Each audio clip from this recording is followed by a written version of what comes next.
अनुज कुमार है और मैं गुरुकुल कोचिंग क्लास का अध्यापक हूँ।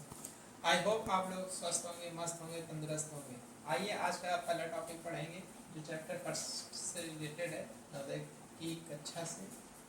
उसमें से जो इम्पोर्टेंट पॉइंट्स हैं या इम्पोर्टेंट फार्मूलेज हैं उनको अध्ययन करेंगे। उत्तरवर्ती सबसे पहले सीखेंगे कि उत्तरवर्ती होता क्या है। जैसे कि कोई भी नंबर लिखी हुई है 4 तो उसका उत्तरवर्ती क्या होगा 5। इट मीन्स संख्या में एक जोड़ना है, संख्या में एक जोड़ना, उसी को बोलेंगे उत्तरवर्ती। पूर्ववर्ती संख्या में एक घटाना, जैसे 4 है तो उसमें एक लेस कर दिया, कितना आया 3 आया। प्रथम प्राकृतिक संख्याओं का योगफल, प्रथम यानी कि जो एक से स्टार्ट हो, 1 2 3 4 5 6 7 8 डॉट डॉट डॉट इनफाइनाइट तक जो होते हैं।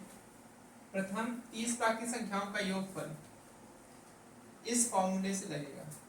जैसे कि इसमें फार्मूला लगा हुआ है, प्रथम प्राकृतिक संख्याओं का योगफल n inside the bracket n + 1/2। ऐसे प्रथम 30 प्राकृतिक संख्याओं का योगफल क्या हो जाएगा 30 inside the bracket 30 + 1 whole upon 2। n की वैल्यू कितनी दी गई है 30, तो इधर पे 30 रखा गया है। 30 × 31 अपॉन 2 से कैंसिल कर दिया, कितना आ गया 465। अब दूसरा फार्मूला है प्रथम n सम संख्याओं का योगफल, इसका फार्मूला होता है n inside the bracket n + 1 upon upon नहीं n inside the bracket n + 1। Example में प्रथम 5 सम संख्याओं का योगफल 5 इनसाइड द ब्रैकेट 5 + 1, क्योंकि n की वैल्यू कितनी दी गई है 5, n की वैल्यू दी गई है 5, तो 5 × 6 5 6 से 30।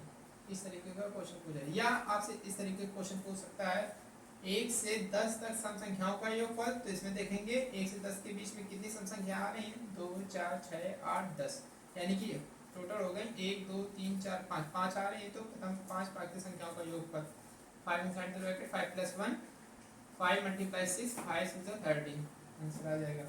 प्रथम n विषम संख्याओं का योगफल का फार्मूला होता है n²। एग्जांपल देखेंगे किस तरीके से क्वेश्चन सॉल्व होगा। प्रथम 5 संख्याओं का योगफल, 5 विषम संख्याओं का योगफल क्या होगा, n की वैल्यू कितनी दी गई है 5 दी गई है, तो 5 का स्क्वायर 25 आ जाएगा। या इस तरीके से क्वेश्चन पूछ सकता है 1 से 10 तक विषम संख्याओं का योगफल। अब n की वैल्यू इसमें देखेंगे कि n की वैल्यू कितनी हो जाएगी 1 से 10 तक कितनी विषम संख्या है 1 है 2 है 3 है 4 है 5 है, तो 5 हो गए टोटल। तो n की वैल्यू कितनी आ गई 5, n की वैल्यू आ गई 5, तो इसका फार्मूला 5 का स्क्वायर करो 25 आ जाएगा। आई होप आपको ये वीडियो अच्छा लगा।